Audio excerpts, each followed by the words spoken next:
Here we go. Mickey, my moon to me, just Go with me, go with me. Everybody wanna pay while they on the pay. Everywhere everybody better want to pay. Better read that way, the Bible.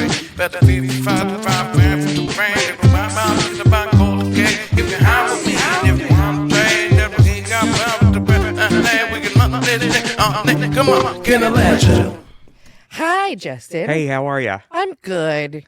It's been a little gloomy lately. It has. I haven't seen the sun in like 8 days. I know. It's starting to have that seasonal affective disorder. I don't like it. Yeah, I don't like it either. But we're supposed to get sun tomorrow or Thursday. I can't remember. I think Thursday. I think tomorrow's supposed to rain again. Anyway, I digress. Hi, podcast universe. Thanks for listening, watching, all the good stuff. Excited about today's episode and today's guest because she rules. We've talked a lot about how I grew up in LA, and I thought that I had heard about every kind of yoga. That was until I moved to Kentucky, and I heard about Jaimie Brown's laughter yoga. So with us today is none other than Miss Jaimie Brown. Welcome, welcome. Welcome. Thank you. I'm very excited to learn more about laughter yoga. I'm excited too. I've heard about it, but I don't know much about it. So Right. I'm excited to learn about it today too. And amongst others, she does sound healing and other kinds of yoga as well, which she's going to tell us more about. But I think, are we going to get started like we always do with a little bit of Canna news? Yeah, a little news. Let's do that.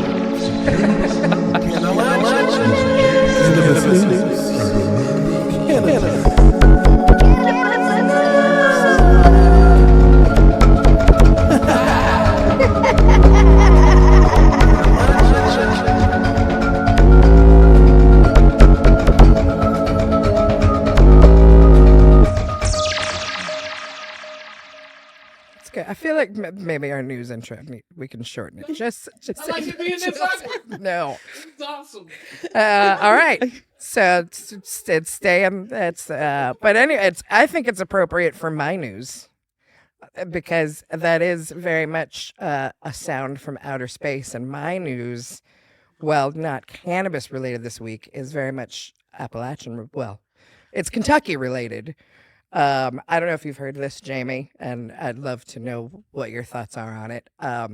So it was in the news this week that the Lexington Tourism Board is the first city in the world to send a message to aliens, welcoming them and enticing them to come be tourists in Lexington. So apparently the Lex Tourism Board got together with a group of scientists, astrophysicists, I don't know who, and they beamed a message 40 light years into space, into a particular galaxy that scientists say is the most likely to have life form. And the message included the compound for carbon, another compound, a picture of a man, a woman, a picture of a horse, the state of Kentucky, the chemical compound for dopamine, and some music by Lexington's own T.D. Young, which I love. I love that. Like, come, we have horses and blues and dopamine. So I'm kind of curious. Is Lexington the first like metropolitan area to like send out tourism messages out in space? That's what this news article claims, is that we're the first to send a tourism come to Lexington, Kentucky. All of the ETs. Wow. Well, we might have some interesting visitors soon. I know, it makes me happy. We should have also sent the chemical compound for THC. I'm just saying. Yeah. That probably would be beneficial. That would have helped. Like when a crash copper in Kentucky, for sure. Right. That's true. So but they're saying that it could take 80 years before, because it's 40 light years away, it'll take 40 years for the message to reach. Unless they have ways that we don't know about of receiving the message Sooner. But then it would take another 40 years for us to receive a response unless they just come on and visit. So unless we advance our wellness regimen, we're not going to be here to meet the visitor. Probably not in 80 Probably years. not. No. Yeah, no. Yeah. But it's worth a shot. It is. Why not? You know? Yeah. I welcome our not our alien overlords. And please don't be overlords. I do not welcome Xenu.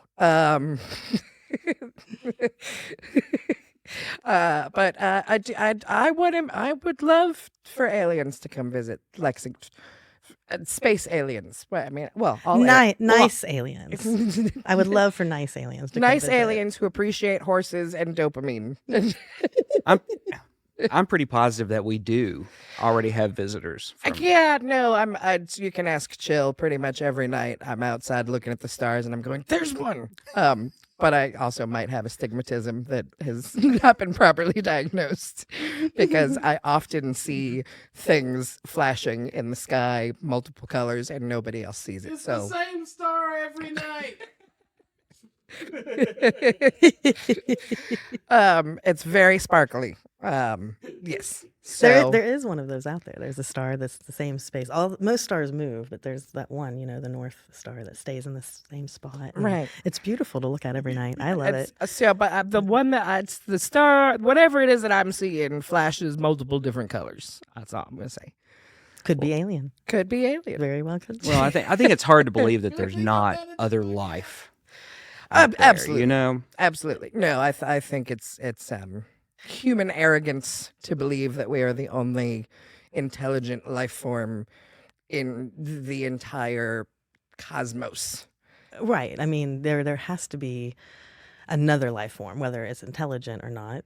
I don't know the answer to that. Yeah. But it is naive to think that we're the only life form. I mean, I'm a researcher, so I even if I do believe something, it's only about 95%. But I think it's also even Neil deGrasse Tyson, and a number of other astrophysicists have come out and said, even if they're not coming here, even if we're not communicating with them, the probability of other intelligent life forms existing is absolute. Absolute. I do believe so. Yeah. I learned it from my father at a young age, but my father always told me that there have to be aliens. Yes. And so I was never ever taught that they don't exist. Right.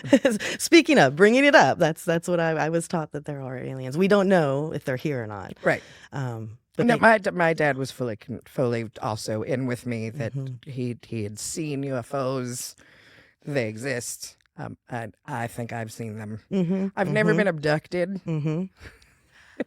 Well, so there was this one time but I don't know if he was actually an alien or a time traveler. But my girlfriend and I lost literally 4 hours in 15 minutes, and it didn't make any sense. And And no drugs were involved. No drugs were actually involved at that time. We were waiting for a cab and had a 15-minute conversation with this guy who, while we were waiting, this was in Los Angeles, he closed his eyelid and he said, "This is what they've put in me. What do you call it? They've implanted this." And he had a perfect square shape under his eyelid. And we talked to him for 15, 20 minutes, and we're like, oh, God, this is crazy. Why he did have a square thing under his eyelid. I don't know what it is. And the next thing I knew, I was like, where is this cab? And I looked at my watch again, and 4 hours had passed, and I had to call another cab. And it felt like 15 minutes, but it was. But that's the conversation was because the conversation with him started with, how many moons do you see? I'll never forget that. And I said, I see one. How many do you see? And he started talking about how there was many different moons, but they're only visible to people who have traveled and have these implants and have been abducted. Yeah, it was pretty. So anyway, so whether or not I met an alien or an abductee, I don't know. And then I once dated a guy who said that he was an abductee. And I had a very weird happening that I still don't know. Living in LA, it might have been a police chopper. But a beam of light came through my window, but it was dead silent. And usually police choppers You would hear that. have a loud Yeah, noise. you would hear that. Yeah. But I was also dead. So I don't know. I've seen things over the years. Yeah. And sometimes I'm like questioning my own sanity, but I'm like, no, I saw that. Yeah. And it's even better when you have someone else with you, and that's validated. Like, what was that? You saw that, right? Yeah. Me and my sister driving down the road. It was small, but it was this is before drones and all that. This Yeah. is And we don't have to get. in the early 90s. That's kind of what Dad, Yeah. and then they wound up putting in a movie that he was in called Roadie. But Dad swears that he was driving down the freeway in Texas, and this was in the 60s, so it was like even more desolate than yeah, there's no wherever it was drones. now. Yeah, there weren't drones. Yeah. And it wasn't a jerk because it was large. It was large enough that it could house beings, and it stopped in the middle of the freeway, and he stopped his car, and engines and things blinked and blanked, and then it disappeared. And Yeah, the one I saw did not land. But it was right in front of us, and just kind of flew around and then flew away, and like we saw it go away. Like it didn't disappear. It flew away. Yeah. And, I don't remember if his flew away. It was or so disappeared, bizarre. but- It was so bizarre because it was definitely nothing that we had ever heard of or saw. Right. And and in my opinion, it was as close to what a UFO could be. Yeah. But yeah, it was just me and my sister driving home. Like, yeah. Yeah, and then I also question all of the like reverse technology stuff that supposedly our government's been doing. That was also For longer than we want to believe. one to believe. And so something recently, it was also in the news. This is also regarding it, but it was so. I don't know if you've ever listened to Coast to Coast.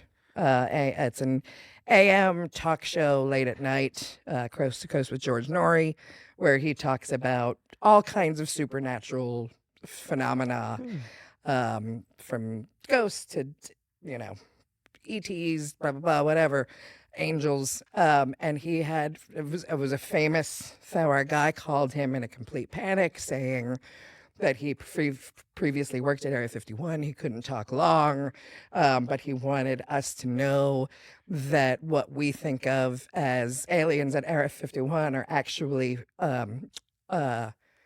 altered dimensional, and that they were not here, like that these other dimensional beings had claimed they were here for peace, but he was saying that now we knew that they weren't, and they were infiltrated, blah, blah, blah.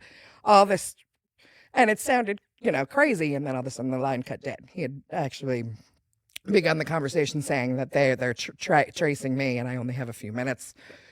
Well, this was like 15, 20 years ago. I actually remember I was listening when this guy called in. And last week they were doing a press conference about aliens and what the government knows. And one of the people specifically used the same term of alternate dimensional or ultra dimensional beings. Well, I think It's very odd. when we start looking at what we call ancient artifacts across the world, and we start looking at temples and these Oh, yeah. beautiful, I mean, they're so intricate, and to look at them and think we're not doing that even now with our technology, and it's like, did we digress? Like, I'm just saying, or was it something else? Or was it both? Mm-hmm. Did they get, when you look at Göbekli Tepe and places like that, was there at some point some sort of alternate knowledge that was given to us, and then it was wiped out in some sort of ancient Yeah. apocalypse? The question with that I've always heard is, how were the pyramids built? Because they're huge blocks of concrete. How did they move it, and all of that. And I've heard some theories, because they were, they had all the pulleys and the levers and all the things. But even then, we still haven't been able to. And sound. Right, and sound, yeah.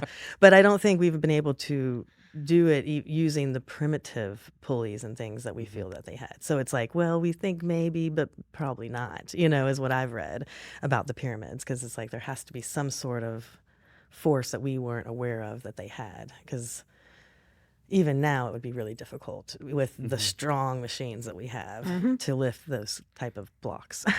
And I think about things like, the accurate biblical description of what an angel is. Oh, that's kind of Right. spooky. It's looking, yeah. like super like, well, I'm sorry, what? Yeah, that shows up in the room with you. You're gonna be like, what? You are not here for, you are not More so- more demon-esque. I don't know if it's demon. Just not. We see graphic depictions of beautiful women with long flowing gowns and wings, and then it's got 1,000,000 eyeballs. And then 1,000,000 eyeballs, right?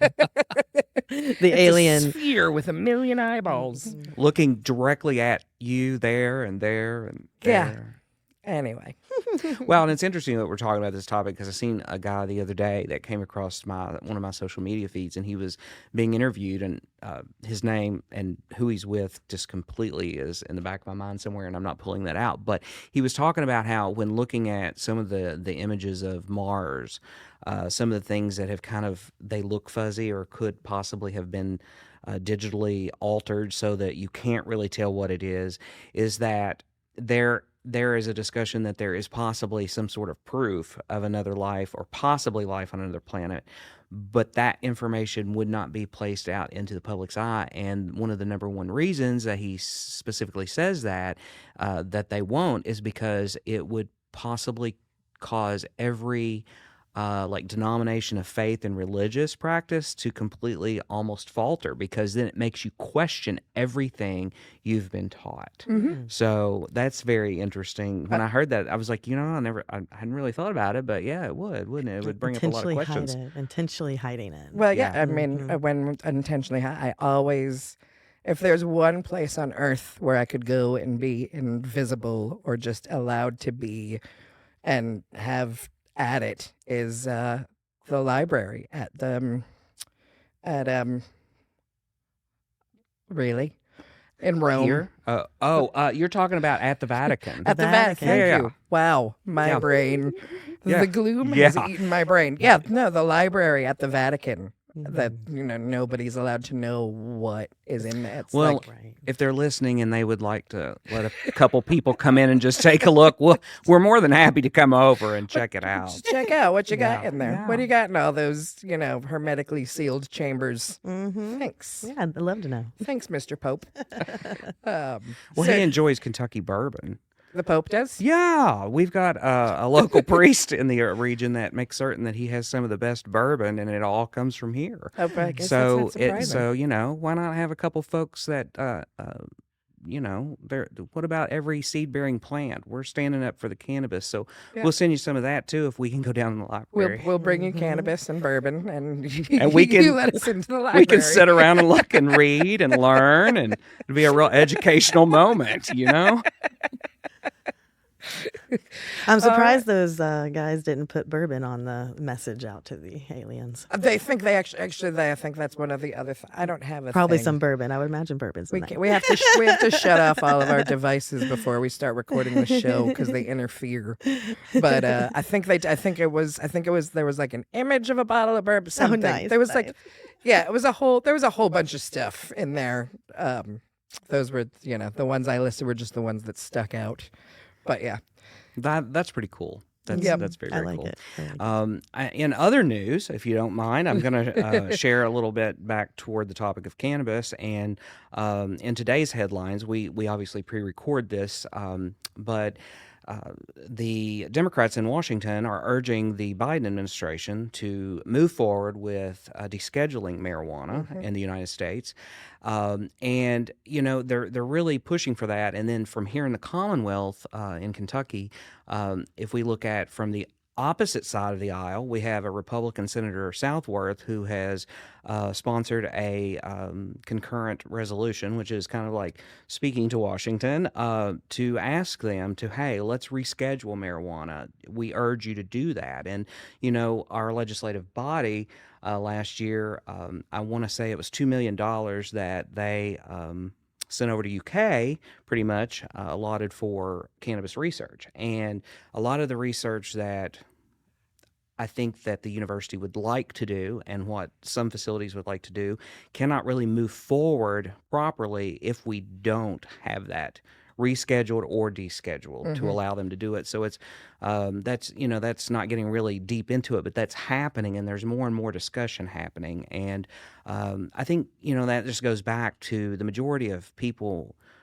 I believe, not only in the Commonwealth but in this nation, are utilizing cannabis in some form or fashion. So, we can sit and kick this can further down the road, either in Frankfurt or in Washington, D.C., but ultimately what's happening is that the people are moving forward with their cannabis use. So let's move forward in our research, and I think having you here today, Jaimie, is to, not only talk about laughter yoga and how that can better our lives, but maybe pick your brain a little bit with your experience in researching drugs and other types of like alcohol and substances that people have used, and maybe how that affects them psychologically, both negatively and positively.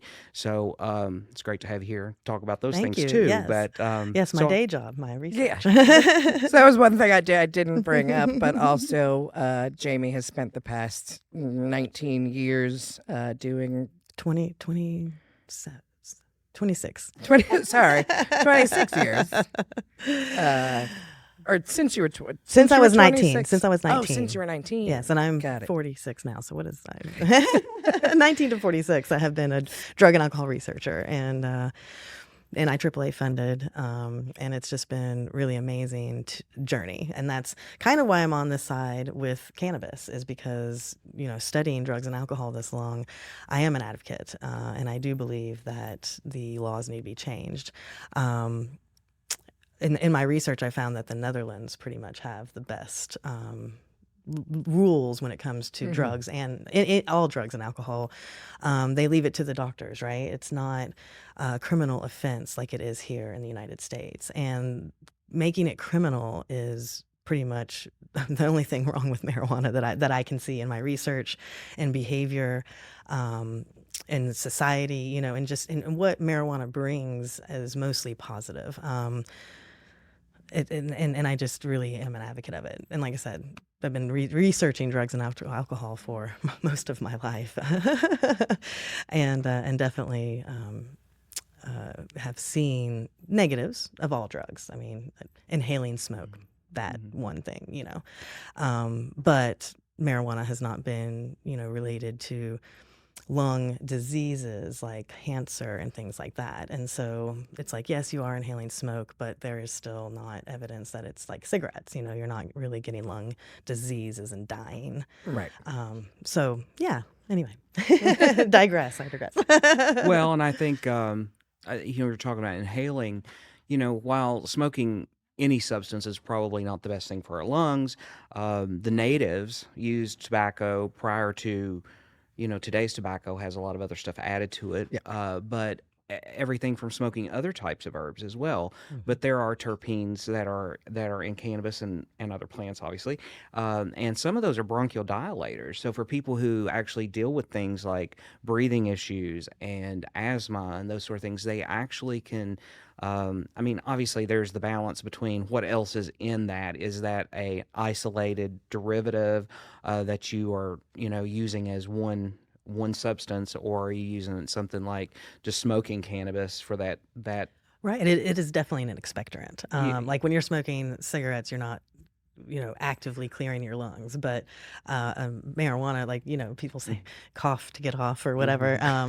It's definitely something that it is considered an expectorant, and it does help clean the gunk out of your lungs. And like I said, people don't smoke that much to, like bronchitis. Cigarette smokers get bronchitis twice a year. I used to smoke cigarettes. I know. Marijuana users don't get those, chronic lung issues, generally speaking, from my research and what I've seen. So yeah, it's like the connection isn't there, which is quite fascinating. That's very interesting. And I actually was a smoker. It's been about 9 years. I quit smoking. Congratulations. But I don't remember having bronchitis or anything while I was a smoker. However, the years that I did smoke cigarettes, I also smoked cannabis. So I wonder if that could have played a role there, Yeah, and also, it does. How many cigarettes do you smoke? If you're Right. They say less than 7 cigarettes a day, then you're not going to increase your risk of lung diseases, which is why I think in general most marijuana users aren't smoking, 10 joints a day.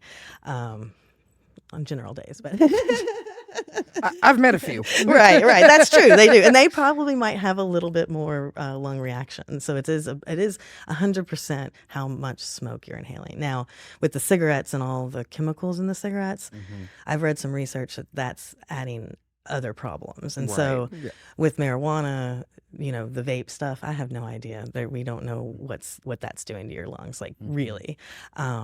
But there is a lot of research about marijuana smoke and nicotine smoke, and it's really the amount. How much are you inhaling? Right. How much smoke are you inhaling a day? Well, one of the things that I like to think about is constantly looking back to what did our ancestors do? What did the natives do? And while just because some of the things that those generations before us did doesn't always make it the right thing or the best thing, because we're learning every day and there's constantly new information. I know you as a researcher, I would think you would agree with me on that.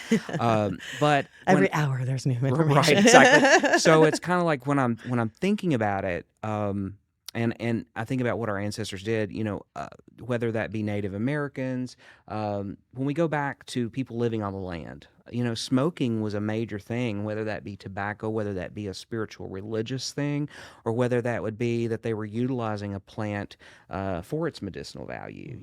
I mean, there's tons of plants out there that can be used as expectorants to lower inflammation. And, there's a big argument, and there has been in Frankfurt when they were discussing cannabis about, will it be quote unquote a smoking bill or a non-smoking bill? And again, my personal opinion is that we need to leave conditions between the patient and the practitioner, Right. and also that should not be included in the law. Yeah, 'Cause, exactly. I mean, marijuana. In some cases, it has to be smoked in order to help medicinally. Eating it is a whole nother thing. I mean, and in the research, it shows it's a whole nother thing. Actually, smoking, from the research that I've read, smoking. You really can't get too high from smoking marijuana. Like, you might get tired and pass out or whatever. But eating marijuana, eating THC is a whole nother thing. You can eat enough because you're going to keep getting higher, and you can eat enough to kind of hallucinate. I've been around people who have done that. Well, and it's not a bad thing. It's not like it's messy. You're not going to overdose. There's no way you can overdose on marijuana. There are no cases of overdose that I've read, medically overdosing. But it is different. Like when you're eating and when you're smoking, it's two different medicines, totally different. And medicines. I guess that kind of comes back to like a second pass method, or you're ingesting it. It's got to go through the digestive process. Yeah, exactly. That's and why then it's through different. the liver, Yeah. and so That's it's going exactly through why it's that different. process. Route of administration. That's why Right. so many drugs have different routes of administration. Obviously, it matters. Yeah. Well, and with smoking, I think when we first, I think it was our first episode when Amanda and I shared like why we use cannabis. I started using it young, trying it recreationally the way most people do. Right. And I learned and discovered that it was helping me with like generalized anxiety. And I didn't have the side effects of certain pharmaceuticals when I used it. So I was like, this is what it felt like to be, quote unquote, what I was observing around me as being normal, And when I think about us telling people they cannot smoke cannabis, there are people that have some major anxiety disorders and digestive issues. Exactly. If you eat it, it does not help with the digestive issues. So that's interesting. Smoking is the only thing that. So I have IBS, and I only use edibles these days. Oh, okay. So and it does help. It absolutely it does. But I have IBS with lacerated ulcers in my intestine. Oh, okay. So I don't know if that makes a little particular- difference because yeah. and there's a lot of research done on supposedly ulcers are it's caused by a bacteria called Helicobacter. We don't, for whatever reason in America, I learned this when I was in the UK after I had been diagnosed, because in Europe they actually have, I guess, a cure for ulcers because it's just a bacteria and there's like whatever, you can take it. Here we don't. They just give you a pill and go take this for the rest of your life. And so instead, my doctor at the time, I was 17 when I was diagnosed. and cannabis had been legalized in California for medical reasons 2 years prior. And so he was like, let's just put you on. And so he started me with smoking, but then I moved to eating because my parents, I would smoke in the house and they'd be like, what the fuck? It was the whole thing. Oh, Chill told me to mention that too. So I told a story about Dad breaking all my bongs in my closet. And then later on, I told a story about all my bongs crashing because of an earthquake. Both happened. So he smashed all my bongs and then I rebuilt the collection years later. And years later, I had an earthquake. Anyway, going back. So I started making my own chocolates and butters and things like that. And it has always helped. I think over time, using things like edibles, I mean, a regimen like you're saying could really, if someone's dealing with an inflammatory issue. Oh yeah, edibles or if, have their place in in the medicine for sure. Well, and the other thing I think it's we just should, longer. It just takes a little bit to absorb it and digest it. But Yeah. you can get a higher dose, like I was saying earlier with the edibles. But you can also, like you said, maintain things a little bit easier because the smoking is like quickly in, but it's also quickly out. Right. So there's benefits to both sides. That's why, like, so I usually take it at night about an hour before I go to bed because then it has time, like, it'll keep me asleep instead of, waking up from cramps or whatever, Oh yeah. well, and I think this was something that, did this happen? I can't remember when you said this all started for you. Was this something when you were very, very young or just like young adult? The IBS? Yeah. When I was 17. Okay. Yeah. Because today, I think we're seeing more and more because of fortified foods and pesticides and those sort of things. But however, we do live in a nation where I feel like we overprescribe antibiotics. And when we do that, I mean, I'm not against antibiotics. If you need them, you need them. But the thing is we're killing off gut flora at that point. And if people aren't reestablishing that, then they're creating a really messed up biome, which ultimately could turn into inflammatory issues. So again, here's another reason that if you've been on a bunch of antibiotics, you might want to get you some probiotics and some edibles to help, keep inflammation down and allow yourself to build up a healthy And gut heal. biome. Yeah, and heal. And I haven't looked into it, but I'm pretty sure because they say that ulcers are often stress related. Well, yeah, you have a lot of childhood trauma going on in here. Because when I was 17 and I went to the hospital originally, they actually thought I had cancer. It was I was in the hospital for 3 days while they were doing all kinds of tests and MRIs until they finally did an endoscope because they were like, this is a giant tumor in you. And it was a whole, and then they were like, nope, just kidding, it's an ulcer, but you're 17 and you shouldn't have an ulcer. Well, when you mention that, I know from like the Eastern standpoint of beliefs of taking the word disease, it's dis-ease. And so when our mind or our body or spirit is in dis-ease, we are in a state of disease. And so we are creating that atmosphere. So stress, yes. I mean, you're bringing the body out of balance, and cannabis certainly can help us with that. So I will tell you had started mentioning something a while ago, and I just had this moment, and this could be like a little ADHD going on. But just so I don't forget, I wanted to make a correction because we just came out of our news segment. On episode 2, I wanted to make a correction. We had discussed that Texas had decriminalized marijuana, and that is incorrect. Texas has actually passed it through their House to decriminalize it, but it never made it past the Senate. And somehow or another, in this crazy world of everything changing when it comes to cannabis in the U.S., that was just that information came out wrong, and I found out later, and so we will update that on our social media below that post. But I wanted to throw that out there for our listeners because I don't want to lead people astray on that topic. Sorry, not to change it. We'll come back to what we're talking about, but it was on my mind, and I want to put that out there. It's tough to keep up. I mean, we're at 38 states now, and it grows every single day. Right? Yeah. Applause. And it grows every day. And that's why those 12 senators, 11 Democrats, and Bernie Sanders, because he's officially independent now. But that's why the 12 of them wrote the letter that they wrote to the Biden administration. We talked last week about how the HHS, Health and Human Services, right, has recommended rescheduling from Schedule 1 to Schedule 3, which would put it into pharmaceuticals. Right. Well, these 12 senators have come out and said that's just not enough, and it creates Well, no, they want it to be descheduled entirely off of the Controlled Substances Act, because if you reschedule it to Schedule 3, it now becomes a pharmaceutical. Right. It shouldn't be a scheduled drug at all. Right. Mm-hmm. Yeah. And so that's what these 12 senators and counting. I mean, are. Schedule 3 is better than Schedule 1, but you still have the possibility of going to prison. Right. And no one should be in prison for marijuana. And now you have a whole issue with the FDA and how they're regulating it, and they have to create a whole new agency within their agency to deal with cannabis, and And the statement that you just said that no one should be in prison for marijuana, that's absolutely true. If there's a handful of folks that I like to say sprinkled pharmaceuticals across eastern Kentucky and Appalachia, and they're not sitting in prison, then a person who is utilizing marijuana shouldn't either. Oh, yeah. So 100%. I'm pretty passionate about that because I think all of us, and we talked about that in other episodes, have, and I think you might touch on that, but we've all been affected by someone, or we love someone who deals with substance abuse issues. And it's certainly a topic that needs to be discussed.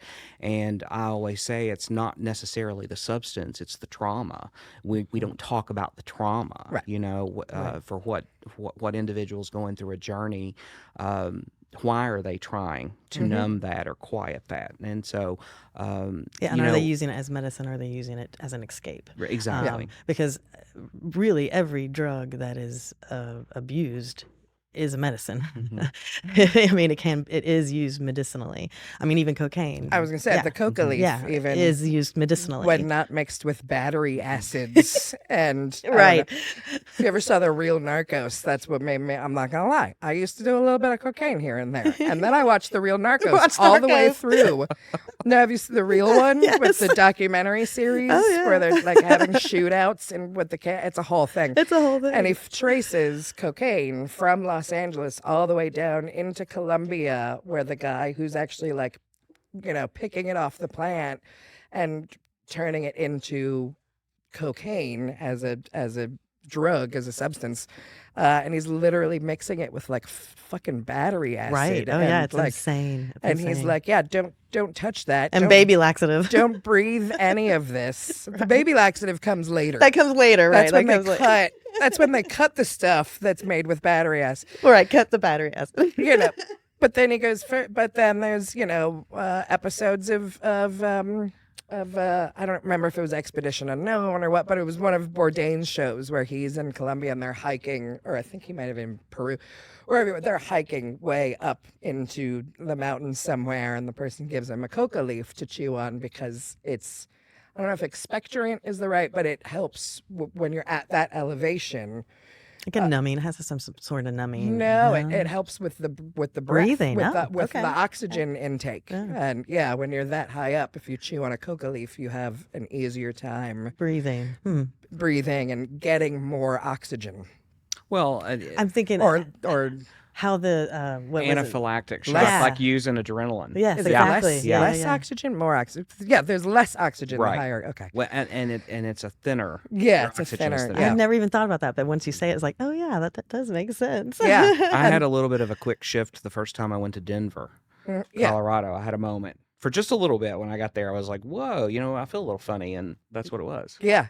The altitude. I got like canned oxygen and just huffed that, looking like I was huffing like I wasn't huffing paint, but it looked like I was walking down the street huffing It's like paint. he's walking on sunshine.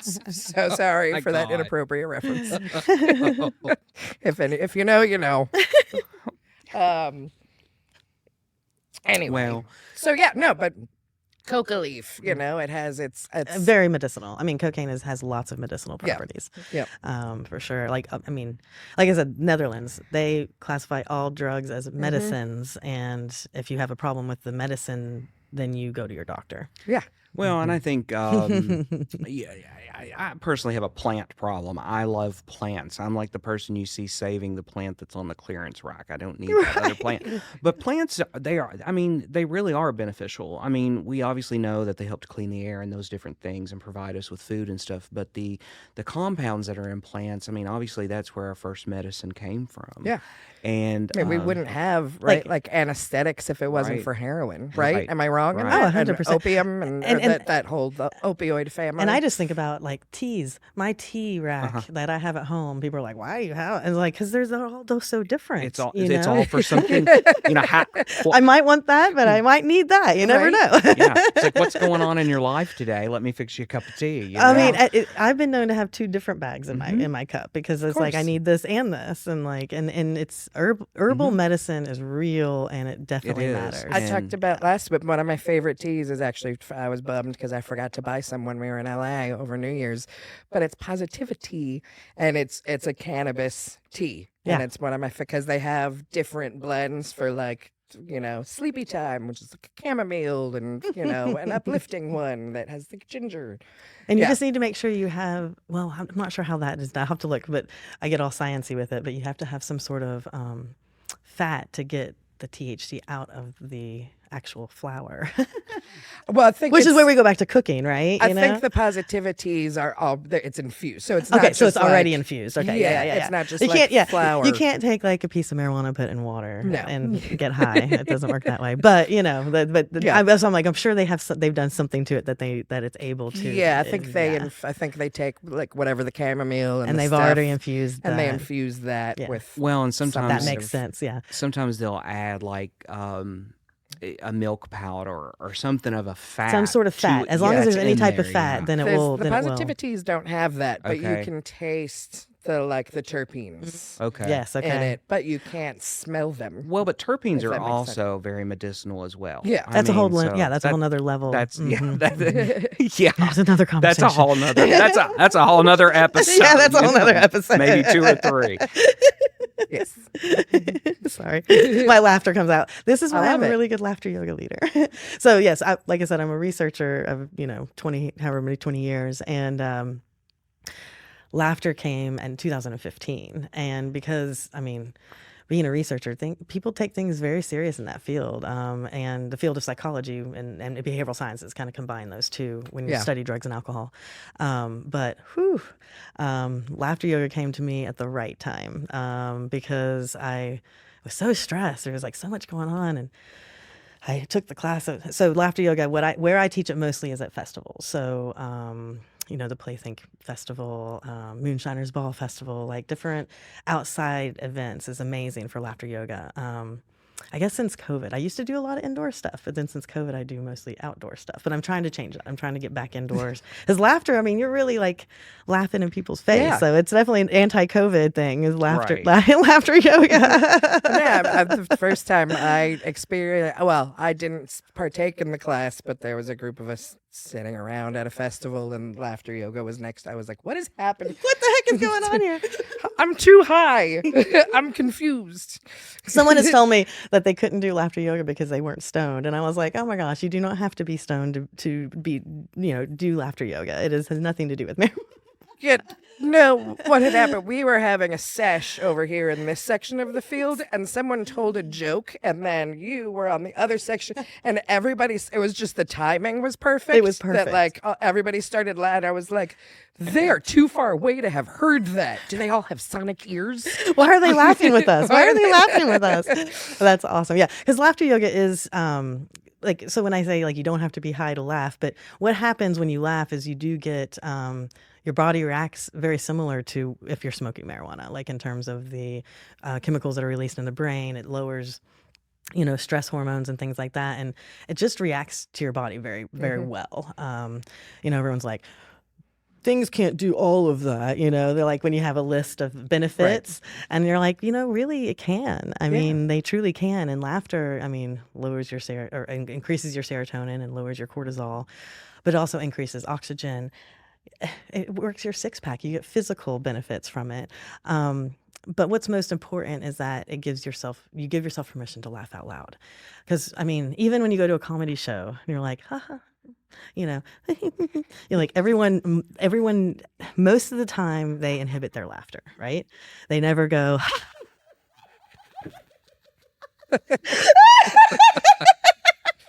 and that does take practice to be able to laugh like that, like on cue, right? I do, and then she'll ask, what the fuck is wrong What is with wrong you? with you? But it matters. Every time I go to a comedy show, I'm probably the loudest laughter in the room. As you and should. He's like,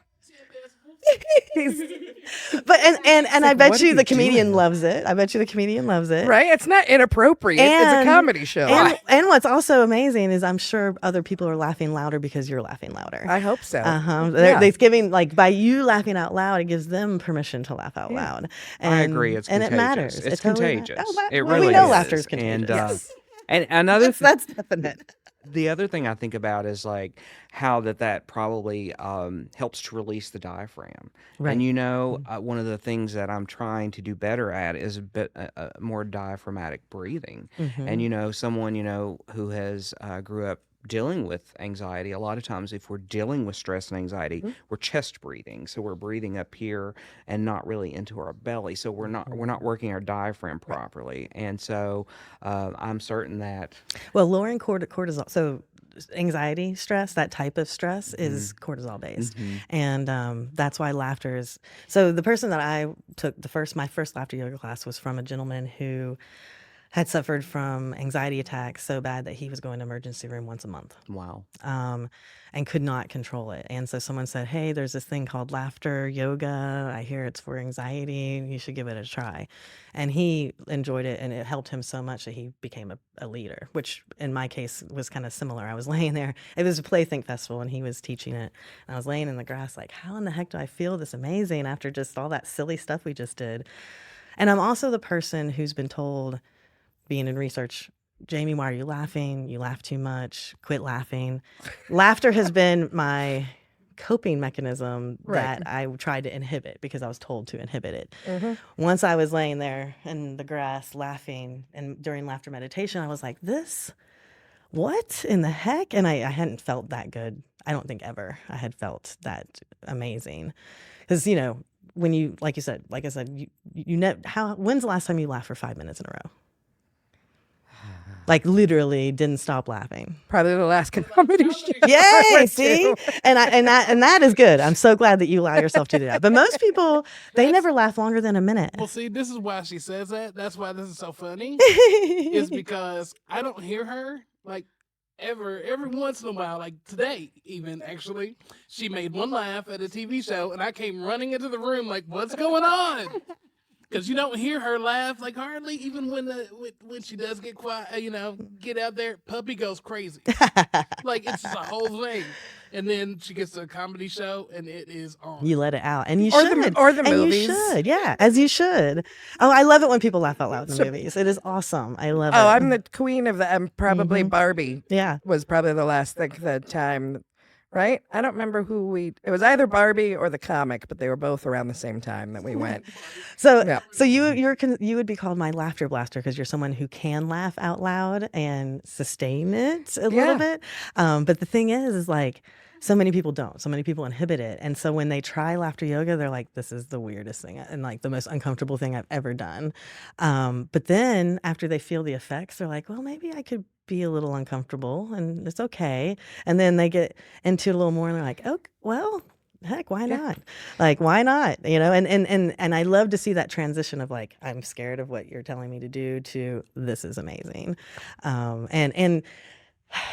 And even if you only get 2 minutes of laughter, you're going to change the way you feel. Yes, as an actor, so one of the greatest lessons that my favorite acting coach ever taught me is that any genuine emotion will outlive its usefulness. Meaning that, like, so the last time you had a really good cry, you probably couldn't stop. Right. Oh, yeah. You can't. And genuine emotion, you cannot shut off, and that includes laughter. Oh, yeah. includes laughter. There's been a few classes where I have a few people who like, because we do laughter meditation, so we do the exercises to kind of get you ready to laugh and just get you out of your head, and then we lay down for laughter meditation. And there was a few classes that I've had people that they had a hard time stopping that laughter meditation, and they like apologize. I'm like, no, it's fine. It's a laughter yoga class. I'm not going to tell you not to laugh, but you do have to get control over it, right? And that's what in the class it's a meditation, which is the yoga nidra, a guided meditation, and it just you have all this outward energy and all of this stuff happening and amazing, and it's like. It's not recommended to just get up and go. Yep. Because, right? I mean, and I'm the first one, I'm like shaking. You're like, wow, this is amazing. Now what? So you need that kind of downtime, that meditation. So I'm like, if you have to get up and go, at least do 5 really deep, long breaths. Yeah. Like just, so you're like, or even, whatever you got in there, you could be like, that's a laugh. That's a laugh. It is. But Yeah. No, I mean, but then you just have to bring it all back, right? And so all this energy out here, and then you just bring it back in with a little bit of a meditation, Yeah. to just kind of be like, oh wait, I'm in control. Like It's- this is me. I'm allowed to be whatever I am right now. get relating it back to, have you ever watched those blooper reels where like 2 actors can't get through even the joke's over and you want to stop and you want to get through the scene because you're holding but you can't because the laughter 'Cause is you're just outliving laughing. its usefulness. And you literally have to pull yourself out and like yeah. and breathe and exhale and then go, okay, Exactly. okay, let's try this again. And then the person will walk back into the room with the same look on their face and you just start laughing all over Try again. to I recenter know. yourself. My goal in a laughter meditation is 8 to 10 minutes, but they say you don't want to go longer than 10 minutes. It's just too much for the body to withstand. Yeah. But 10-minute laughter meditation, holy moly. I like your it. body feels different afterwards. So- your whole mind, body, and spirit is like a whole different place. I love it. Yes, In thank you. all of your decades of research, I'm just going to stick with Yeah. that. In all of your decades of research, so do you believe that cannabis product, THC products, should be legalized medicinally or recreationally, or what is your?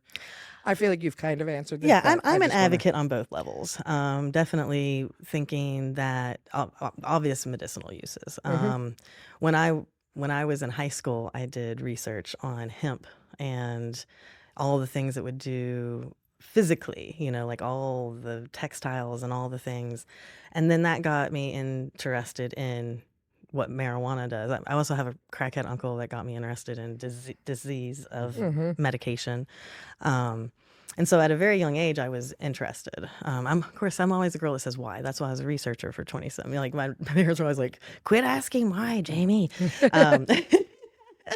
So yeah, even in high school, I was like, oh wow, look at all the stuff that hemp does. And oh wow, look at all the stuff that marijuana does. And why is this illegal? Like, I Exactly. mean, Like, even as a teenager, I was like, why is this? And, not that I, love using it or anything, but I just didn't understand why it was illegal, even at a young age. And then getting into college and being able, to do all the things and be around all the people and realize like, what is really going on here? And that's why I got into the drug and alcohol research because I was, I learned about Netherlands, I mentioned that already. And it's like how drastic it can be in terms of the law and how drugs affect people based on the laws.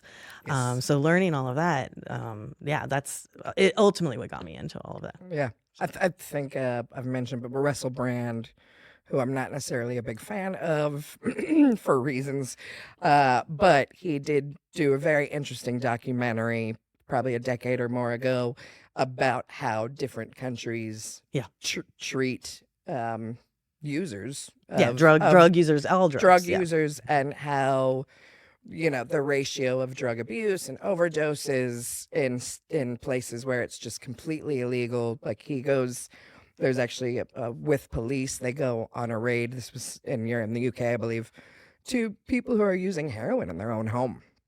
And the cops somehow know about it, and they're not selling it. They're just users, And they bust in and they arrest them. It's a whole thing. And then he goes to may or may not have been the Netherlands, but somewhere where there was a place where people could literally go and get you get a clean needle in a private room, and it's a whole thing. I think Portugal. Would No, that be this was Portugal? no. Oh, okay. It was somewhere within the EU, I believe. Oh, okay. But so which maybe Portugal's in the EU. Yeah, I don't- it is. Is it? Okay. Yeah. And then some countries I think put you to so. death, Pretty right? And there's close, death yeah. penalty, Yeah. for some drugs in some countries. And that's bizarre to me. I'm like, oh my gosh, they are putting people to death because they possess drugs. Yeah. Unbelievable. Yeah. No, when I grew up touring with Dad, and we would get notices, if we were going to a certain country, like, Oh, yeah. do not drugs, obvious, but also do not bring aspirin. Do not bring. Like there were certain places where if you're found having this, Like your own prescription, even. your own prescriptions were okay, but it was there were certain over the counter stuff. Yeah. Mm-hmm. medicines that we couldn't bring. But it's the same. So I know someone very close to me who was actually labeled a drug trafficker, I don't remember the exact, but they, so in Canada, you can buy, they're called 222s, and it's codeine, Oh, okay, right. and it's over the counter. Mhm. And they liked it, and they brought a whole mess of it back with them to the U.S. Not realizing.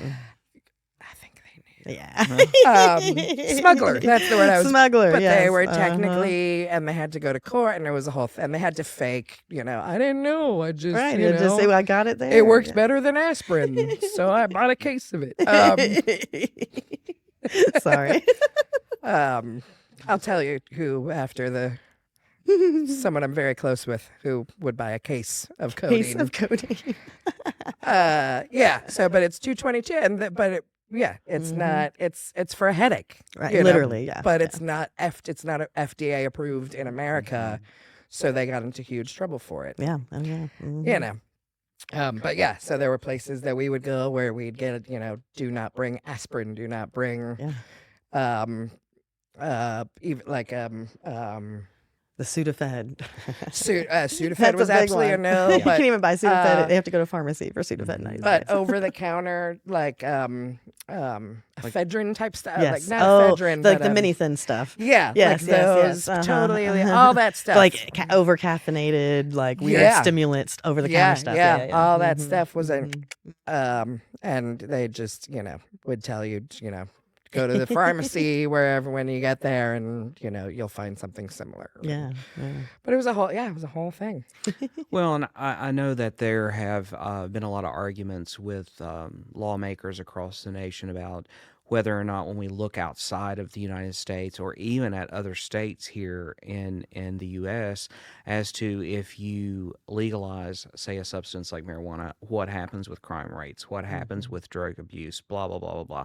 I mean, we see, from everything that I've seen on the fiscal side of it, they've been able to take dollars and do some wonderful things with it. Now, I've also heard arguments that they've seen, higher increases in like homeless populations and things like that. I don't know. So California is one that they bring up all the time. Correlation does not equal causation. Is that So in California, for instance, we'd see a massive homeless increase in population. We've also seen rental and home prices Go high. Right. Yeah. are extraordinary. And then we'd see, more instances of wildfires and natural disasters being caused by power companies, especially there's been several major wildfires in California that have been caused by faulty transformers Right. that were, built in the 1920s, 1930s that should have been replaced in the 70s and are still in use. And so then because of that, insurance companies denying claims. So, There's a whole we mix. can look at Yeah, all, there's a whole and mix, yeah. nothing in there says, these people are Right. homeless because they were going to the dispensary. Exactly. Well, Oregon is one of the few states that has decriminalized a lot of drugs, more than just marijuana. And now they're fighting, the homeless population and the this and the this. It's because of the drugs. I don't know, but they're fighting to get it recriminalized, Right. and that's not a good thing, because anytime you make a change, you expect like this surplus of chaos at first, but it's all going to calm down, and then the issues will resolve themselves. Right. I believe, but the homeless is not only because of the drug decriminalization. The homeless issues are, like you said, there's a whole plenty, and Yeah. it's because of the drugs. It's like, I would love to do a survey and find out how many of the homeless people are on drugs. That would answer a lot of questions. Well, Right. and this is obviously this statement probably will not be looked favorably by distillers here, but when you see a lot or observe homeless individuals, alcohol plays a big role. Oh, in big that. time. Yeah. And I mean, that's an easy substance to get your hands on when you're out. And again, that's not correlating those two things. They're not homeless because of alcohol. Yeah. But alcohol is definitely easier to sometimes exactly. get. And I think that that and that's sometimes homelessness and trauma, and then self-medicating, and because I can only imagine the kind of trauma that one faces when you become homeless, when right? they are involuntarily homeless, I should say. Well, and it's interesting because on that topic, not that we're going to get deep into this because I don't even know, but I know there's been a controversial bill here in Kentucky. I don't know all about it, so I don't really speak about it. But I know that people arguing against it is stating that literally it will create that its language creates not necessarily a barrier, but to allow folks that are homeless, if they're camped out somewhere, to be arrested for that. Right. And so I know that's still being tossed around. I don't think that's been passed in Frankfurt, but Well, some of the issues here is like some of the famous homeless people kept getting arrested because they wanted to have a place to go, Right. and the police have quit arresting them. But a big part of that actually stems from the protests that were happening during Black Lives Matter. Oh, in right, Breonna, when Okay. they took over Justice Park, and were encamped there for several months until the police. So the protests. They were like, "We're going to arrest you not because Yeah. you're homeless, but because you're protesting, camping, Yeah. but then because they were living there, so now they're declaring it's them houseless.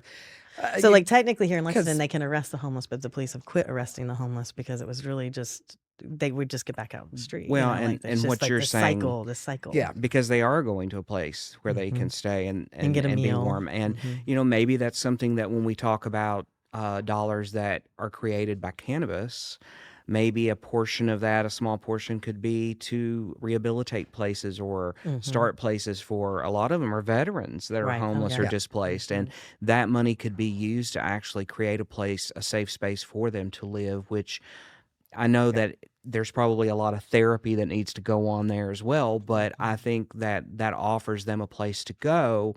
Right. And then we don't have to like maybe have bills that seem so controversial that we want, that we're going to go after people, Arrest the weakest homeless. among Mhm. us, I know, know? yeah. That just, Oh, yeah, we need to definitely. heal from a lot of things collectively. I know we need to start with ourselves, but I think that's something that if a leader is listening, maybe that's something that some of that money could go to. Yeah, and to argue that drug use contributes to homelessness, yes, but cannabis use, marijuana use, like, not so much. I mean, Right.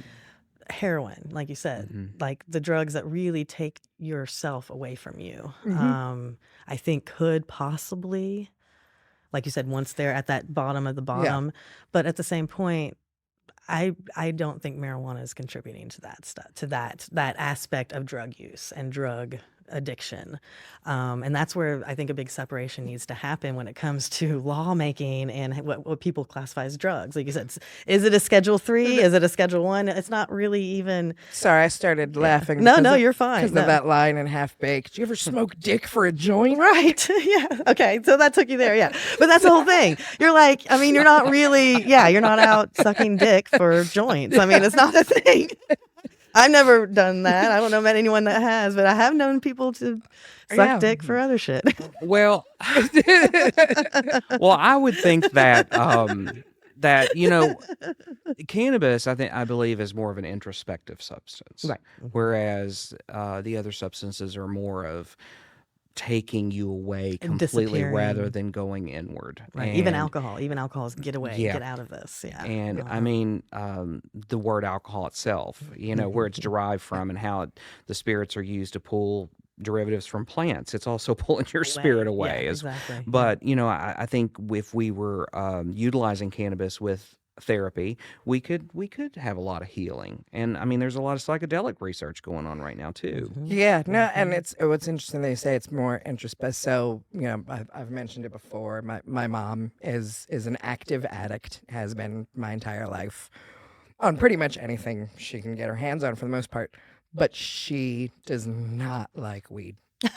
Like her, I remember this one. I know a few people like in that category as well. Yeah, her best friend tried, and now Speed. They're usually speedy. They want speed. All the She's- speed. her opioids, alcohol. She actually Okay, more of a downer then. Yeah, yeah, she's yeah. very much Mhm. and is her thing. I mean, but I've found cocaine in her. For a minute it was cocaine. Mhm. But yeah, but I tried. So the last time I was there and staying with her for a minute, I tried because she had just had major spine surgery, and I was trying to, towards the end, because I'd stayed with her for an entire month, and towards the end of my visit, trying to get her away from the opioids, and I was like, "Hey, we can just have marijuana things delivered," and my mom also smoked cigarettes, but was like, "I don't want to smoke," and okay. And, You're and so I was yeah. like, well, good news. We got edibles, we got tinctures, we got tea and honey and this and that. And I literally ordered like one of every possible route of administration. Yeah. Literally, I got tea, I got chocolate, I got gummies, I got cookies, I got this, I got and tincture and so she settled on a tincture that she liked because it wasn't too sweet. And so I gave it to her, and it's actually my favorite tincture as well. But then the next day she was like, I don't want that anymore. And literally it's a tincture where, I think it's like 1,000 milligrams in the whole bottle.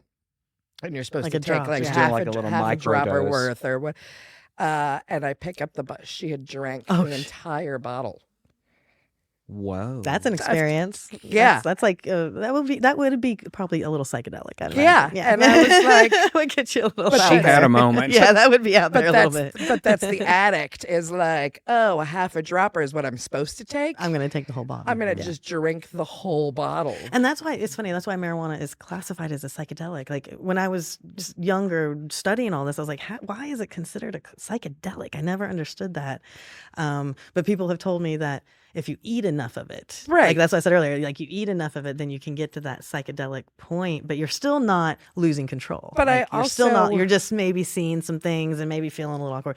But that's the thing that's come up right now. Don't These people follow the can't- guy you have a crush on with the grilled cheese sandwich to the shaman in downtown Los Angeles. Not the best idea, bro. Okay, friends, don't do that.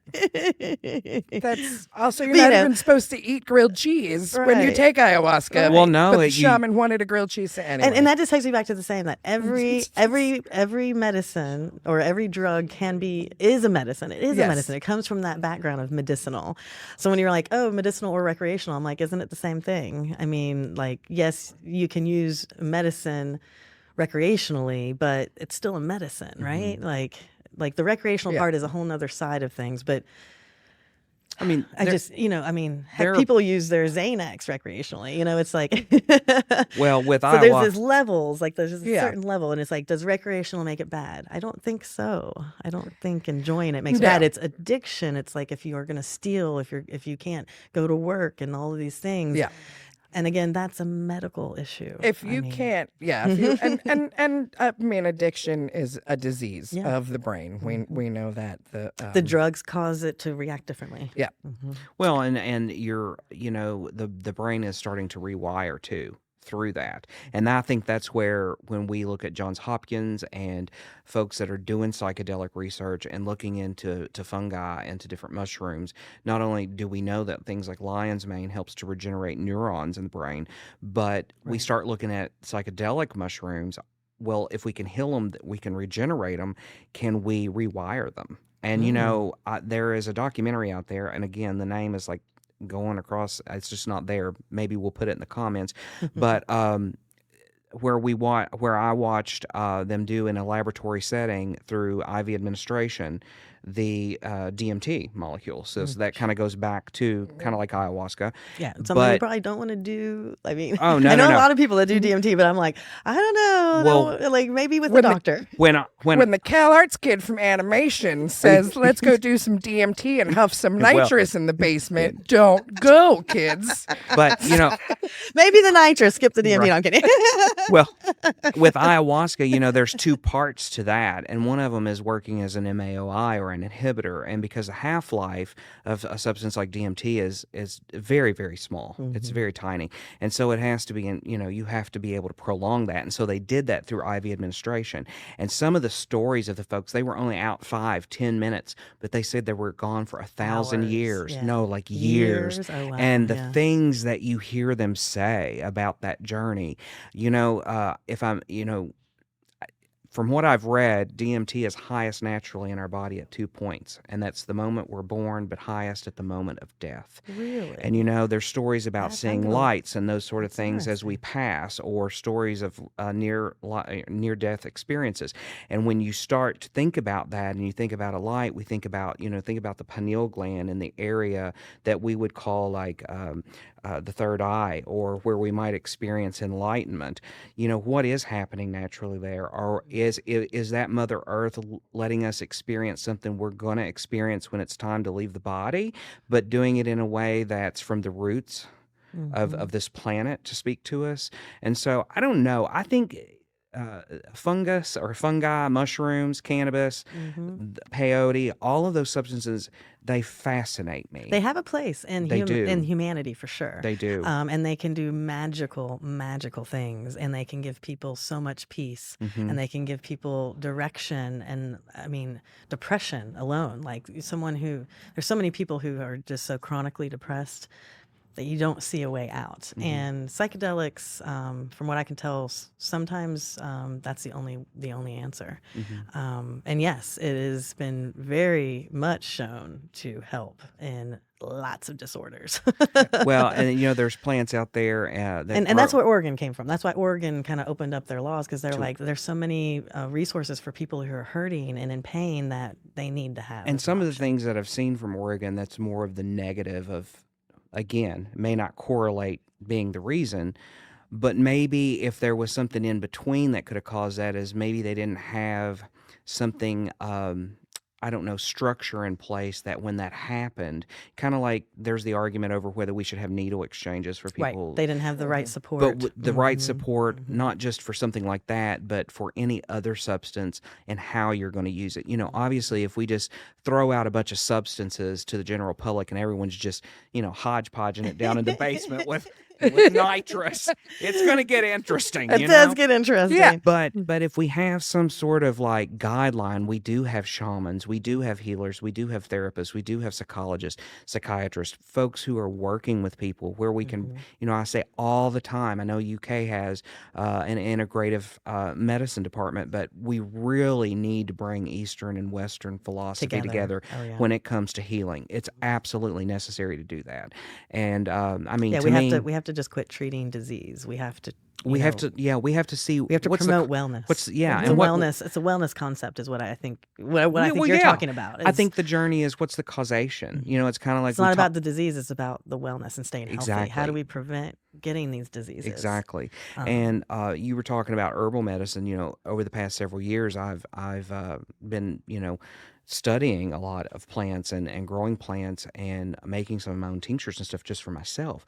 And there are a lot of plants that's right here in our forests and woods that are miraculous to use, and some of those I'm not going to name them because I don't want I don't want the powers to be like, okay, well, now we got to go after that plant. Now we got to get the nutmeg out of there, right? Right. But it's really interesting. Or the people that want to make, ginseng poaching is a problem in Kentucky.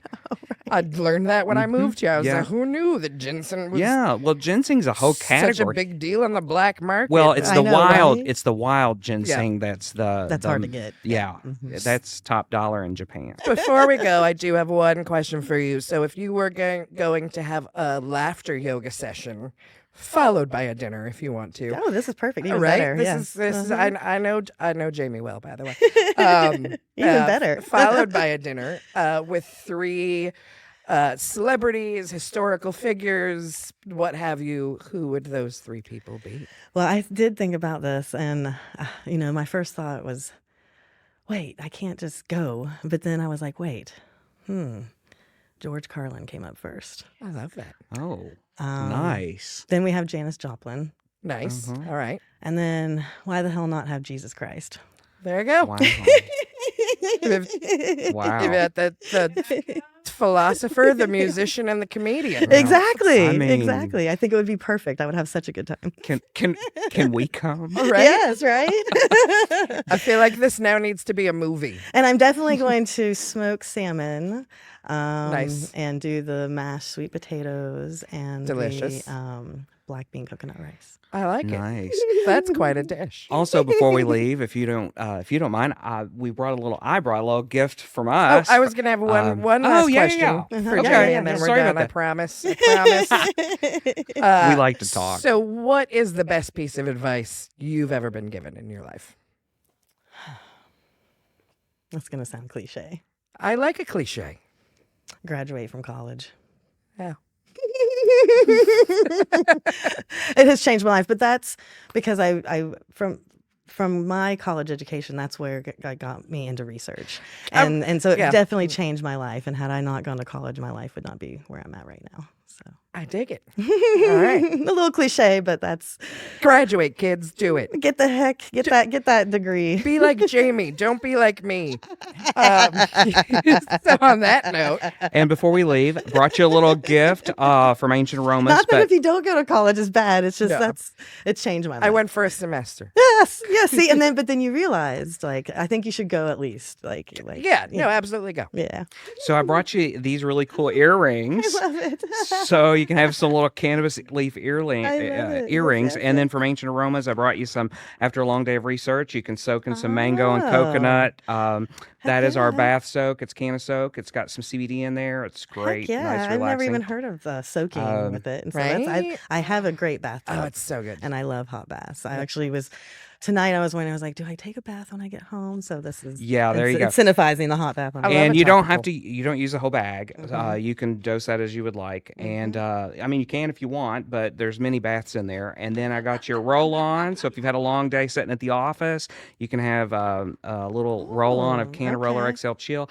And these here, are all CBD, or do they have? yes, they do have CBD in them. Do they have and THC in them? No. No. So just the CBD. Well, Okay. these are Okay. full spectrum products. So Okay, yes, okay, there, okay. My bad. there is a THC in there up to the legal limit of 0.3. Oh, okay, yeah, because it says so, 1,000 milligram of CBD, which is awesome. And Okay. then you have anointed massage and body oil. So that's really good. And then it's cold outside still. So here's you some citrus mint lip balm. Heck So yeah, I use but- lip balm all year though. So. well, and sitting here talking, I'm gonna need. I'm Right. gonna need some. I probably, But- I am. It's funny. That's out of all of this, that might be my favorite. Nice. The lip balm. I'm a lip balm person. I'm like, where's my super special lip stuff? Well, I want to bring you a little special gift, and we appreciate you coming out and this is talking about it and amazing. sharing your journey and talking a little bit about your history and research and stuff, because that's really important, especially as we move forward in the world of cannabis. It really is important, and Yeah. and I just my last kind of mention of anything about it is just I just hope that people quit judging it based on falsehood. Falsehood. One thing we didn't talk about was that crazy movie where Oh, Reefer Madness. Yes, Reefer Madness. We've talked about that many times. and the it's like that is not true. That does not happen. xenophobia of the absolutely 19 doesn't happen. Yes. And my main thing is I just want people to understand that the truth behind cannabis. And I think most people do. It's just they have that weird wall Yeah. that we have to break down. So I appreciate you all doing this to help get that wall broken Well, down. thank you for coming on. We appreciate you. And as we absolutely. move further into legalization here in Kentucky, we'll have to have you back on. I would Yeah, love it. I would absolutely. love it. Perfect. All right. Well, that's it. Thank. For laughter yoga, where can people get more information? That's right. That's right. The Laughter Yoga and the Yoga Nidra. You can find me on Facebook or Meetup, and it's Laughter Yoga with Jaimie Brown. And my name is spelled like Jaime, Jaime. Okay. Perfect.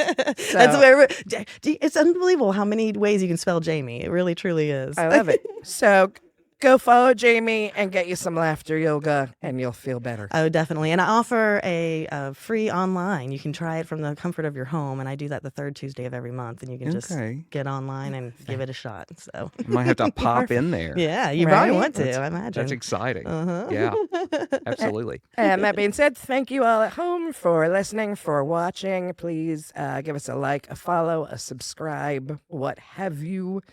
And you can now listen to Cannalachia on all of your various streaming devices. So Whichever is your favorite, give us a listen. See you next week.